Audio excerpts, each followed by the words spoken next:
Andito kami ngayon sa isa sa pinakasikat na tourist destination dito sa Nusa Penida Valley, ang Diamond Beach. Sobrang tirik ng daan at lubak-lubak na semento sa kalsada. Pero buti na lang, nakarating din kami, mare. Bago makapasok sa Diamond Beach, syempre, pinark muna namin ang mga sasakyan namin.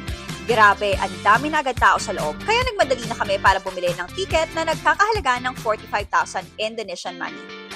And this is the moment, mare. Kailangan mo lang maglakad para makarating sa Diamond Beach. And grabe, sobrang worth it ang 1 hour na biyahe from our hotel dahil sobrang crystal blue ang tubig and may magandang spot for picture taking.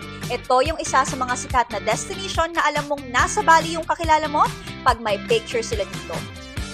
Yun nga lang, ang Diamond Beach ay magandang viewpoint lamang dahil hindi pinapayagan ng mga lokal na maligo mismo dito dahil sobrang delikado.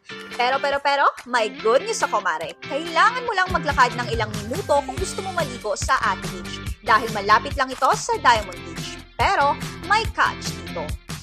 Ano yun? Kung gusto mong malaman kung ano yun, mag-like, follow, and subscribe ka na sa channel ko para maging updated ka sa next video ko about Ate Beach. Ayun lang. Bye-bye!